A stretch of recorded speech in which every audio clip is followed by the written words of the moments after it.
We will never turn our back on a single Scot. We've got to wrestle with those challenges. This is the same nonsense we have heard time and time again. This is our country. Let's fix it together. Hello and welcome to another edition of Planet Holyrood, the Scottish politics podcast that one MSP tells me is significantly less boring than its many competitors.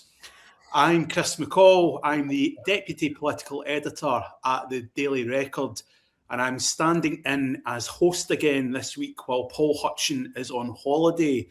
Now, we had hoped to be back in the Record's new podcast studio this week, but while teething troubles are being ironed out, we are, for our second episode, recording this remotely.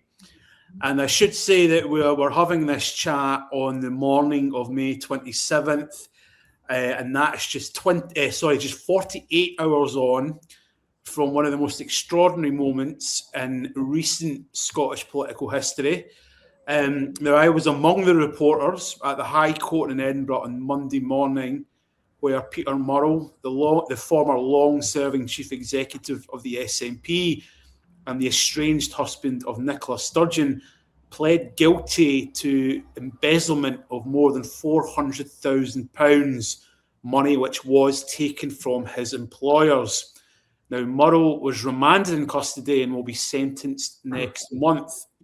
Now, those are the basic facts, but what about the fallout? Because that has been substantial and is continuing to grow in intensity.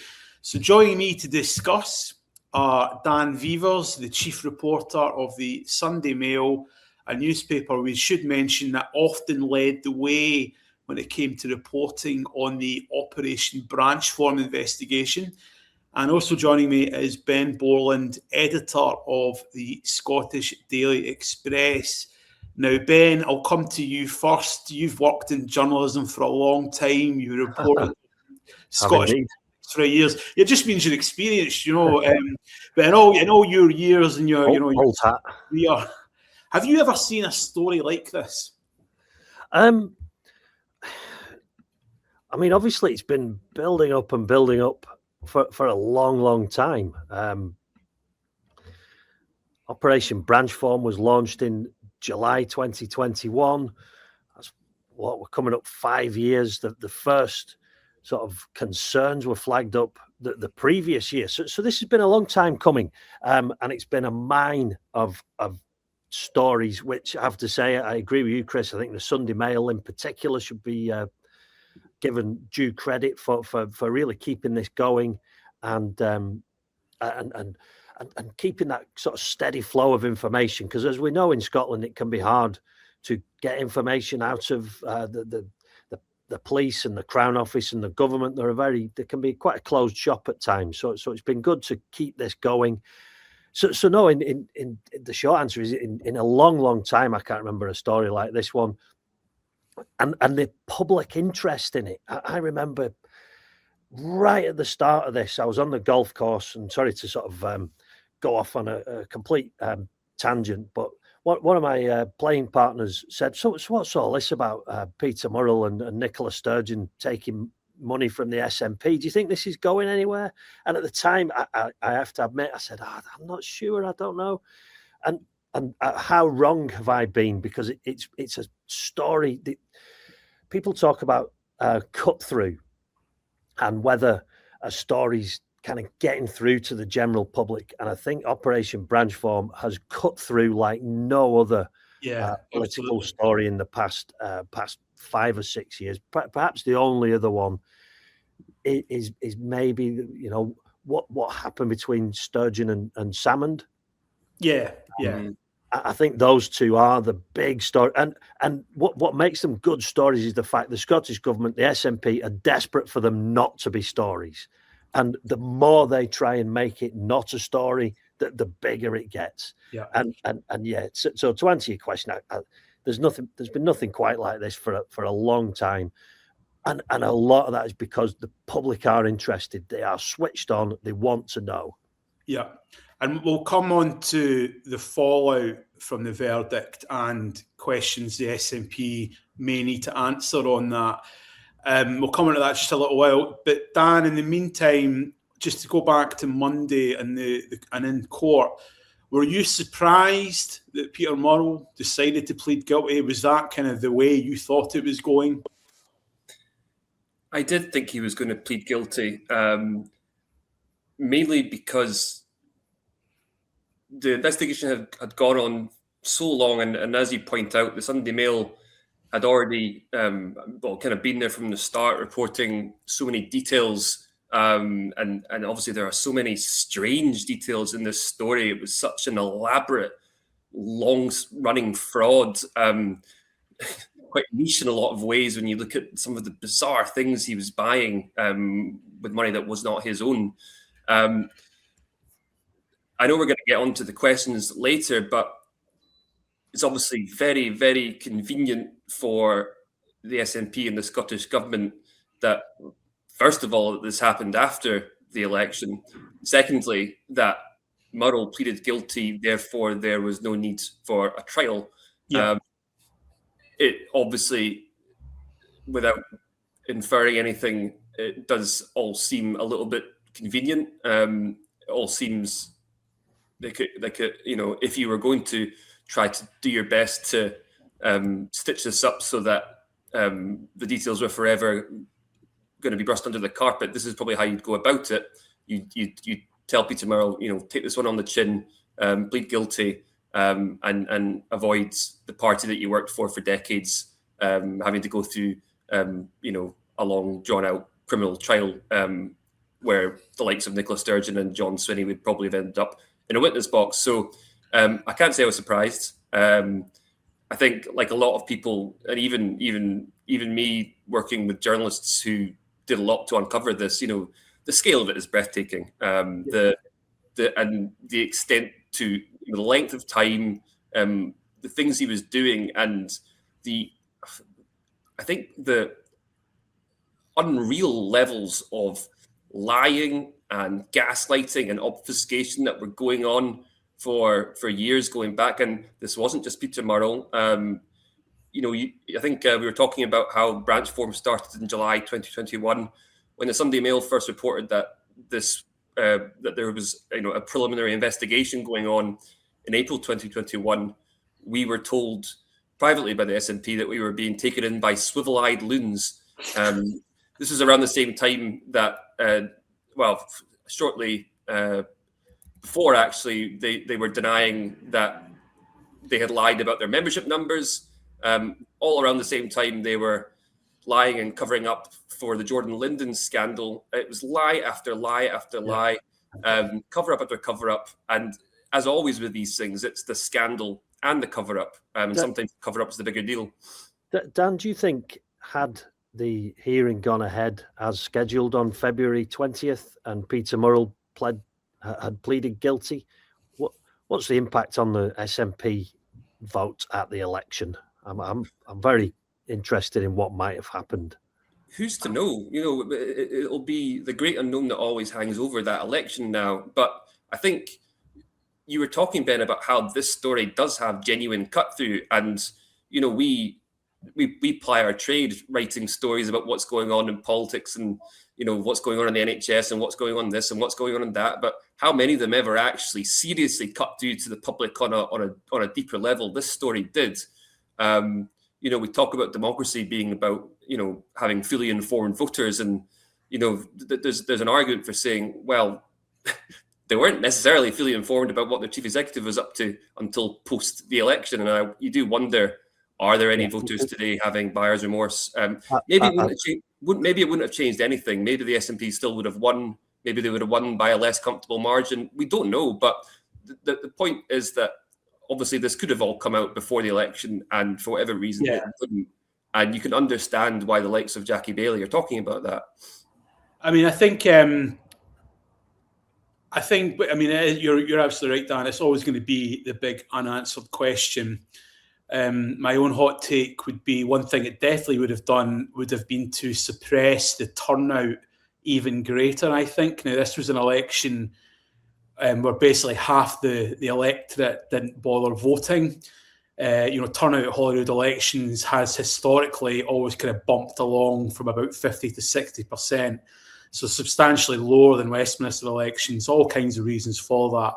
But I think one of the issues this time around in the campaign in general was greater dissatisfaction with the performance of Holyrood. A kind of feeling that the SNP are going to be there forever. Doesn't matter what you do at the polling stations. And I think that sort of disillusionment would have only been greater if what we now know had come out. But of course, we won't know. But what we can now talk about is just how bad is this going to get for the SNP. I mean, I just want there's a bit of context. Shortly before we started recording this, John Swinney spoke to a couple of broadcast journalists, and he was asked about a Daily Record story, the Daily Record front page today. You mentioned Dan, Jackie Bailey saying there should be a Holyrood inquiry into this, a Holyrood inquiry that would require witnesses to speak under oath. John Swinney was asked directly about that. I feel it's probably good for context, so I just give you a flavour of what he said. So John Swinney, and I quote here, he said, the SNP has already undertaken a review of its governance, and crucially, there's been a very comprehensive police investigation into this case. But he was pressed, though, would you have any issues appearing such an inquiry? Swinney said, I don't think there's a need for a Holyrood inquiry. There's been a police inquiry. What more do we need to look into? So Ben, let me throw that question to you. What more do we need to look into? That's brilliant. That's almost as good as when he was asked yesterday, because it's been reported that Nicola Sturgeon gave a 7-hour no comment interview when she herself was interviewed as a suspect before being cleared by the police. So he was asked, is it okay that Nicola Sturgeon gave a no comment interview despite saying all along that she was going to cooperate fully? And his reply, of course, was no comment, which you really couldn't make it up. I mean, what more do we need to look into? This is really just the start of it. This is a huge story, as we've said before. Do you know what it actually reminds me of a little bit? It's it's maybe showing my age here. It's the Westminster expenses scandal. The scale of it, and the detail. I mean, we all remember the Duck House and people using public money to buy these ridiculous things. I think these Lalique salt and pepper grinders for £2,500 are going to go down because of those details. We've got this extraordinary list of things that were purchased. I think it's up there with the expenses scandal. And no matter how much John Swinney says there's nothing more to see here, the pressure is just going to build and build and build. It went on for 12 years under his nose, under Nicola Sturgeon's nose, under Humza Yousaf's nose, under the Scottish government's nose. And this, one thing to point out, it obviously the investigation started into the whereabouts of this ring-fenced indie ref fighting fund, but we know from the SNP that this money was just woven into the accounts, and was never actually ring-fenced separately. So Peter Murrell was actually just taking the SNP's money. He wasn't specifically looting the fighting fund. He was just taking the SNP's money, and that money comes from the taxpayer. The largest source of SNP income is over this period, certainly, was short money from Westminster. So it's not just donations. There's taxpayers' money in the SNP accounts. That money's been taken. There's definitely a case for a Holyrood inquiry. I just can't see how John Swinney can hold off on this one. I think it's an important point. Sorry to cut you off, Dan, but just on the taxpayer point, Ben, I think that's a very good one, because a lot has been made about, the SNP being a party that more than most is reliant on small donors. It doesn't tend to attract sort of big financial players like the Conservatives historically do, or the big trade unions like Labour do. But as you say, I mean, a lot of this money ultimately came from the taxpayer, as well as ordinary SNP members and indeed SNP parliamentarians who, by standard practice in the party, give a proportion of their wages back to the party to help it continue operating. I think I think the cut-through point, not just to repeat what you and Dan have already said, is extraordinary. I mean, I've had more messages asking for, from people that don't follow politics that closely, asking for insight into, Peter Murrell and these purchase choices, £3,000 and a lawnmower. I mean, you can really take your pick. Everyone's got their favourite item or more eyebrow-raising item. I think the salt and pepper grinders are definitely going to be among those that are remembered. I was also just struck by the sheer number of Waterford crystal vases that he seemed to buy. I mean, I can only speculate here. I don't have any inside information, but it struck me those must have been the sort of things that you gave away as gifts. And how many people now have a Peter Murrell donated, crystal vase sitting on their mantelpiece at this current moment? I saw there was a reverse. It's kind of like a reverse Robin Hood's, like robbing from SNP members to give to SNP apparatchiks. But I was just going to say that obviously all the itemization of all the goods is obviously endlessly fascinating and kind of entertaining in a really weird way. But for me, like, what a public inquiry of any description or an independent investigation if the SNP went that way instead. But what we really need to know, what the public deserve to know, is who knew what and when. We know that branch form started in July 2021. So why did Nicola Sturgeon then tell an NEC meeting the following month that the finances had never been stronger and that there was essentially nothing to see here? Anyone who is pursuing this, is a wrong. And, the awkward squad of NEC members who was elected in 2020 who began asking awkward questions about the finances. At what point during those inquiries did Nicola Sturgeon or other senior figures in the SNP turn to Peter Murrell and say, what the hell is going on here? Yeah. That's what we need to find out. We need to find out for how long they knew that he was doing this and what was done about it, because it's clear for all to see. I mean, it's welcome that John Swinney is saying there has been a governance review of the SNP. We don't know what that means. We don't know what's been improved and where. But what is clear is that during these years, the SNP's governance completely collapsed. Checks and balances did not work. And this all gets to the root of why on earth you would have a husband CEO and a wife party leader and first minister of the most powerful political party in Scotland, the governing party. It was completely insane that this was the way this party was being run at this time. And that needs to be interrogated. And sunlight is the best disinfectant. It needs to be interrogated in a public way so that we can all understand what on earth happened. Because there are public, there is public interest, and we've spoken about the strange timing of all this. So the police investigation is launched just after the last but one Holyrood election in 2021. And it went on for a long time, but then it kind of went into limbo. I mean, Peter Murrell, I was looking back at this when we did the timeline for the paper. Peter Murrell was charged in 2023. It was 2023. So I've written this timeline out on multiple occasions. I can pretty much recite it. But it was the beginning of April. So sorry. Matter of days after Hamza Youssef was appointed First Minister. That's right. Sorry, he was arrested 2023. Yeah. Sturgeon was arrested and questioned in the June, obviously Colin Beattie as well. Sorry, so he was charged originally in 2024, April 2024. March 2025, Sturgeon and Beattie are told you're in the clear. No more, we're happy that you had no knowledge of this, say the police. And Murrell appears in court. So that's now, why is he not entered a plea? And then he's not due to enter a plea until February the 20th, so a full year ahead. And then suddenly it's then, without really any explanation, it's then kicked on till 3 weeks after the election. From 2024 to 2026, it seems as though there was opportunity to get Murrell into a court, especially if the Crown Office and the prosecutors and the police were being told by his defence team, look, he's prepared to plead to this. The political ramifications of how it's such a long-running thing, and then it just so happens that he's in court 3 weeks after the election.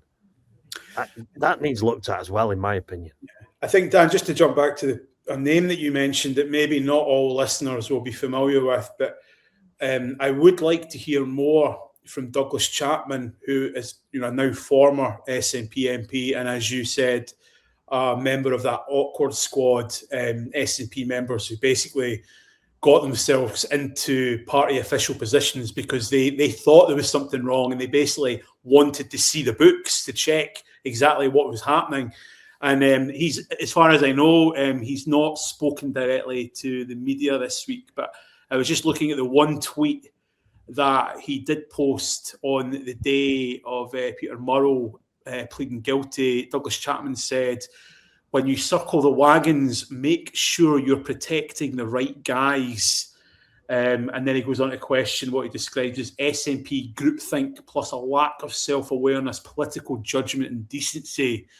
And he then, I just wanted to make this point as well, that he suggests there'll be no apology from the party hierarchy. Now, on Monday, when John Swinney spoke to the media in a hotel a couple of hours after the Murrell plea, he gave an apology of sorts, but it took a few questions to get out of him. But also, one thing he made very clear is that there'll be no refunds offered to people that donated to that original Indie Fighting Fund, which we talked about, and Ben, you mentioned wasn't ring fenced; it was woven through the accounts. I just wonder, though, as a question, I mean, do you think that, and the SNP have lost a lot of members in recent years, as the Sunday Mail famously revealed, but amongst that remaining membership, do you think there'll be renewed anger at events this week, given they've seen where their money and taxpayer money has gone? Or do you think for the most committed nationalists, they'll think, like, finally we can draw a line under this, it's probably best if we just forget about it? I think, first of all, a lot of the members they were hemorrhaging in those years would have been committed nationalists who were joining other pro-independence parties like ALPA and whatnot. And at this point, you have to ask why any SNP member would trust the party with their money. Why a donor, a would-be SNP donor would trust the party with their money. This was all going on at a time when the SNP was not just in government, but under Nicola Sturgeon, they were, exceedingly popular at one stage. At one stage, they were pushing for that second independence referendum. That is obviously the end goal for all these committed nationalists, and you have to wonder how on earth they could trust their party to deliver on these long-cherished goals when they can't even deliver the accounts. So if I was an SNP member, I would be seriously angry, especially if I donated to these funds, and if I was a regular donor in general, which I suppose they probably all are, via their subs at the very least. I would be seriously questioning whether I was going to continue as an SNP member. I would seriously be questioning whether I could ever trust them with my money again, and I would be very, very angry, especially given the semi-apology they've got and the essential promise that there won't be refunds. And you do wonder whether anyone might consider a class action in that regard, because they've left so many people out of pocket that there could very well be such a case possible.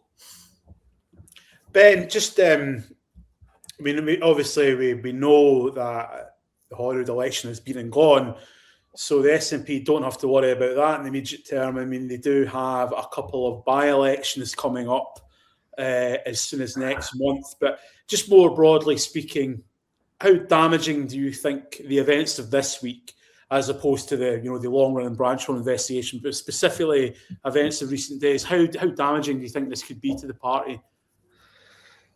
I mean, I'm not really the person to ask about the SNP. My view on them isn't exactly non-partisan, but in my opinion, the reputation couldn't have been any lower. So it's kind of it's taken a reputation that was already in the mud, and it's basically dug a pit and thrown it in and chucked a load of more mud on top of it. And Yeah, very good point. The by-elections, I suspect this is going to come up on the doors in Aberdeen South. The Tories will be rubbing their hands in glee because I think they can win that by-election.